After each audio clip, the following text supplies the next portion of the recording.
Hey guys, so this is question number 5 of section 1. So ये question है 238 product of अरे accept self. सो ये medium question है, तो देखते हैं क्या है. So given an array nums of n integers where n greater than 1, return an array output such that output I is equal to the product of all the elements of nums except nums I. Okay. Input दे रखी है 1 2 3 4, output है ये. सो ये कैसे आई है. सो अगर जब हम वन एलिमेंट पे हैं तो हमें सबका प्रोडक्ट निकालना है except this one. So 4 into 3 is 12 and 12 into 2 is 24. So this is that. And 2 का क्या है. सो 12 इंटू 1 और 3 का क्या है. 4 into 2 into 1 which is nothing but 8. And 4 का क्या है विच इज़ 3 इंटू 2 6. ठीक है, तो ऐसे करना है. So it's guaranteed that the product of the elements of any prefix or suffix of an array fits in a 32-bit integer. Please solve it without division and in ON. Okay. And could you solve it with constant space complexity? The output array does not count as extra space. Okay, for the purpose of space complexity analysis. ठीक है. ठीक है, तो इसको हमको oven में करना है. ठीक है, अगर हमको उसको ब्रूट फोर्स में करना होता तो हम कैसे करते. हम सिंपल ऐसे कर सकते थे. मैं 1 पे आता हूँ और मैं फिर से एक और लूप चला देता हूँ और फिर मैं मल्टीप्लाई कर देता हूँ. ठीक है, एक्सेप्ट दिस. फिर मैं एक और लूप चलाता हूँ, मैं 2 पे आता हूँ और एक और लूप चला देता हूँ. फिर मैं मल्टीप्लाई कर देता हूँ सबको एक्सेप्ट 2. मैं सिमिलरली 3 पे 4 पे. ठीक है, तो ये हो जाता है वन स्क्वायर में होता. ऐसे नहीं करना है. और डिवीजन से भी नहीं करना है. अगर डिवीजन से क्या होता है, अगर मैं इन सबको मल्टीप्लाई करता हूँ तो क्या आता है 24. तो अब मैं फिर इटरेशन करना स्टार्ट करता हूँ. मैं बोलता हूँ कि 24 डिवाइड बाई 1 क्या है 24. 24 डिवाइड बाई 2 क्या है 12 and so on. Right. 24 divide by 4 क्या है 6. सो ऐसे भी नहीं करना, ये ओ एन में हो जाता है. और रियल लाइफ में हम ऐसे ही करते हैं एक्चुअली इसे, क्योंकि बेस्ट सोल्यूशन वही रहता. बट अब हमें विदाउट डिवीजन भी करना है, ओ एन में भी करना है, विदाउट एक्स्ट्रा स्पेस भी करना है. ठीक है, और हम सिर्फ आउटपुट का स्पेस ले सकते हैं. तो उसको कैसे कर सकते हैं. तो हम इसको जो करेंगे, हम इसको ना दो पास में करेंगे. लाइक हम लेफ्ट मल्टीपल्स फाइंड आउट करेंगे और राइट मल्टीपल्स फाइंड आउट करेंगे. ठीक है, तो हम एक एग्जांपल ले लेते हैं. ठीक है, सो एक एग्जांपल में हम ले लेते हैं 5 2 3 4. ठीक है, अलग सा एग्जांपल लेते हैं जिसमें 1 नहीं है, ताकि ये कॉम्प्लेक्स केस बने थोड़ा.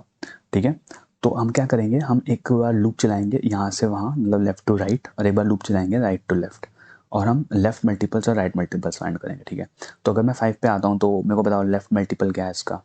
कुछ भी नहीं है. राइट. 0 तो हम कहेंगे नहीं, क्योंकि फिर 0 हो जाएगा. मतलब यहाँ पे 0 नहीं डालेंगे. राइट. तो हम कह देंगे कि 1 है. ठीक है, तो अगर मैं एक लेफ्ट की अरे बनाता हूँ, ठीक है, तो मैं बोल दूंगा कि 1 है. ठीक है, मैं 2 पे आता हूँ. मेरे को बताओ कि इसमें सारे लेफ्ट मल्टीपल्स क्या है. हमको दिख रहा है 5 है. ठीक है, 3 पे आओ, सारे लेफ्ट मल्टीपल्स क्या है 10 है. ठीक है, बिकॉज 5 इंटू 2. अब यहाँ पे 4 पे आए हो, सारे के सारे लेफ्ट मल्टीपल्स क्या है विच इज़ नथिंग बट 10 इंटू 3 30. ठीक है, सो हो गए सारे लेफ्ट मल्टीपल्स. सिमिलरली हम सारे के सारे राइट मल्टीपल्स भी निकाल लेंगे हर एक एलिमेंट के.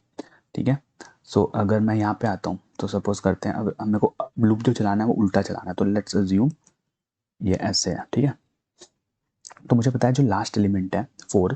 ठीक है, 4 जो है वो, इसका अगर राइट में देखूँ तो कुछ भी नहीं है. तो हमने कहा कि 1, मतलब इसका जो राइट मल्टीपल है वो 1 है. ठीक है, फिर हम 3 पे आते हैं, तो 3 का राइट मल्टीपल्स क्या है सारे 4 है. ठीक है, और फिर हम 2 पे आते हैं तो 4 इंटू 3 12 है.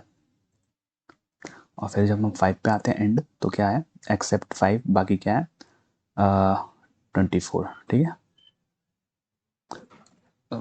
24.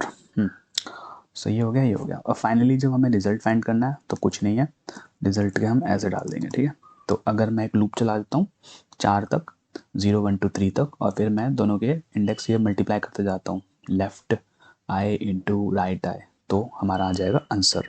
ठीक है, सो दिस इज नथिंग बट 24 60 40 30. ठीक है, नाइस. ठीक है, सो यही है हमारा सोल्यूशन. अब हमें क्या करना है, हमें ना ये लेफ्ट और राइट भी यूज़ नहीं करनी है. लॉजिक यही रहेगा, बट हमें बस इसको विदाउट एक्स्ट्रा स्पेस भी कर देना है. ठीक है, लॉजिक यही है एट द वेरी बेस.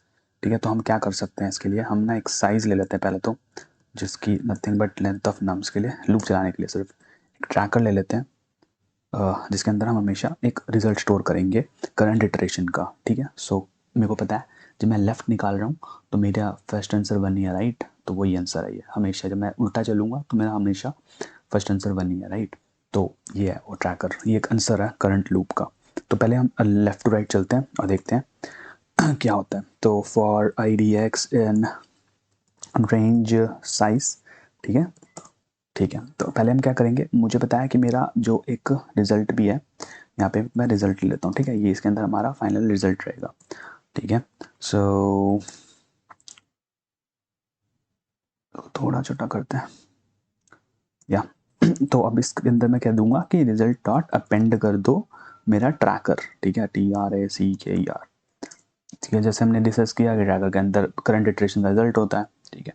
अब नेक्स्ट इटरेशन का रिजल्ट कैलकुलेट कर लेते हैं क्या है, ठीक है। तो अभी अगर मैं इसको देखूं तो ये लेफ्ट बना रहा है, राइट। ये वाली बना रहे हैं हम अभी, उसके बाद हम फिर ये बनाएंगे। एक्चुअली जब हम ये बनाएंगे ना तो डायरेक्टली मल्टीप्लाई करते जाएंगे, तो वही हमारा सोल्यूशन हो जाएगा विदाउट एक्स्ट्रा स्पेस। तो अभी हमने ये बनाया, हमने एक डाल दिया और एज्यूम करते हैं कि 0 0 0 है, ठीक है। अब हम क्या करें, ट्रैकर के अंदर तो 1 था, अब हमने क्या किया कि जो नम्स है ना इसका हमने नेक्स्ट, अब हमें नेक्स्ट इटरेशन का रिजल्ट निकालना है। तो नेक्स्ट का रिजल्ट क्या है, ये जो हमारा करंट रिजल्ट है, मतलब करंट ट्रैकर है, मल्टीप्लाइड बाय जो फर्स्ट एलिमेंट है, like previous element, next index का लाइक प्रीवियस वाला, ठीक है। वो तो मैं अभी निकाल लूँगा क्योंकि मेरे पास वो अभी के अभी है। So is nothing but nums of IDX, ठीक है। अब ये नेक्स्ट नेक्स्ट लूप आता है, ठीक है। नेक्स्ट में क्या हो जाएगा, ये अब ये 5 हो जाएगा, फिर नेक्स्ट में क्या हो जाएगा 10 हो जाएगा, फिर क्या हो जाएगा 30 हो जाएगा, ठीक है। जब लास्ट टाइम ये 30 होता है, ठीक है, जब लास्ट इटरेशन आ रही है 30 है, मैं इस पे चल रहा हूँ 4th पे, ठीक है, और ये 30 है, ठीक है। तो अब इसका नेक्स्ट क्या होगा 30 × 4, ठीक है। बट लूप खत्म हो गया तो नेक्स्ट है ही नहीं, तो हम क्या करेंगे ट्रैकर को रीसेट कर देंगे, ठीक है। दैट मीन्स हमने हमारी लेफ्ट हम बना चुके हैं ऑलरेडी, ये हम बना चुके हैं इस लूप से। अब हम क्या करेंगे उल्टा लूप चलाएंगे, ठीक है। सो इसमें अगेन करते हैं इंडेक्स इन, सेम चीज़ करनी है, सेम चीज़, कुछ एक्स्ट्रा नहीं करना, सेम चीज़ करनी है। अब उल्टा चलाने के लिए हम क्या कर सकते हैं कि साइज़ -1 चलाओ, क्योंकि थर्ड इंडेक्स है, अगर 4 एलिमेंट तो थर्ड इंडेक्स चाहिए। प्लस में एक काम करो, -1 तक चलाना है इसे और -1 करते जाओ हर एक एलिमेंट, लाइक 3 2 1 0, ठीक है। ये लूप 3 2 1 0 चलने वाला है। अब क्या करो, हमारे पास रिजल्ट में ऑलरेडी लेफ्ट वाला आंसर है, राइट। ये है हमारे पास ऑलरेडी लेफ्ट वाला। अब हमें इसी में राइट के रिजल्ट भी डालते जाने हैं। तो हमें पता है ट्रैकर के अंदर हमेशा हमारा आंसर है, तो हम ट्रैकर को यूज़ करेंगे। हम कहेंगे कि भाई ये देखो रिजल्ट का जो IDX है, मतलब ये लास्ट एलिमेंट। सो एज्यूम करते हैं, काम करते हैं, एज्यूम करते हैं कि हमारी जो राइट इंडेक्स है ना वो ऐसी है, राइट। तो ये ट्रैकर है। अब बस हम क्या कर रहे हैं, हम राइट इंडेक्स ही बना रहे हैं, बस मल्टीप्लाई करते जाएंगे, ठीक है। और एक्चुअल में हमारे पास ये थी और हम ये बना रहे हैं और ये मल्टीप्लाई साथ साथ ही कर रहे हैं। तो मैं कह रहा हूँ कि एक काम करो, जो मेरा राइट इंडेक्स है, राइट इन जो मेरा रिजल्ट है ना और इसका जो ये लास्ट एलिमेंट 30, उसके साथ तुम ट्रैकर मल्टीप्लाई कर दो, क्योंकि ट्रैकर के अंदर तो करंट रिजल्ट है, ठीक है। उसके बाद तुम क्या करो, ट्रैकर के अंदर वही चीज़ कर दो फिर से, कि ट्रैकर के बोल दो कि तुम अब नेक्स्ट इटरेशन का आंसर स्टोर करना स्टार्ट कर दो। तो क्या हो सकता है नेक्स्ट इटरेशन का, ट्रैकर वही चीज़ है यार, नम्स ऑफ IDX। क्यों, क्योंकि अभी मैं हूँ कहाँ पे हूँ, मैं हूँ 4th पे, ठीक है। मैं हूँ यहाँ पे, मैं हूँ 4th पे हूँ, ठीक है। तो नेक्स्ट इटरेशन का आंसर क्या होगा, it's nothing but tracker into 4।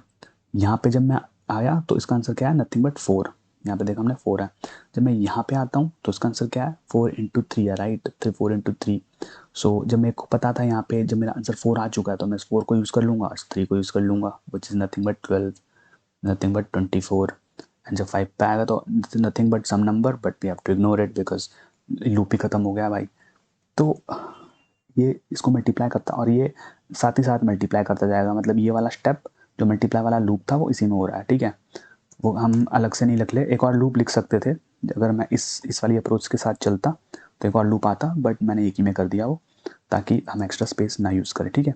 और फाइनली हम रिजल्ट को रिटर्न कर देंगे, ठीक है। तो एक बार रन करके देख लेते हैं कोई एरर तो नहीं है, ठीक है। एक बार ये देख लेते हैं कि अपने जो एग्जाम्पल लिया है वो ठीक है कि नहीं। 5 क्या है, 2 3 4, ठीक है। तो हमने क्या ज्यूम किया है, आंसर आएगा हमारा 24 60 40 30, 24 60 40 30। ठीक है, ओके, सबमिट करके देख लेते हैं फिर।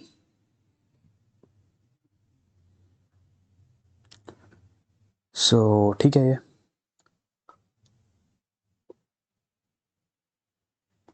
तो एक बार मैं पूरा दिखा देता हूँ क्या है। एंड आई गेस ये समझ में आ गया होगा कि हमने बस कुछ नहीं किया। हम यहाँ पे थे अगर, तो हमने सारे लेफ़्ट लेफ़्ट का निकाल लिया, एक में लेफ़्ट लेफ़्ट मल्टीपल्स निकाल लिए, सारे उसी एलिमेंट के राइट मल्टीपल्स निकाल लिए, और लेफ़्ट राइट को मल्टीप्लाई कर दिया, सिंपल।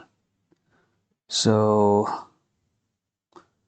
दैट्स ऑल, मिलते हैं नेक्स्ट वीडियो में, बाय।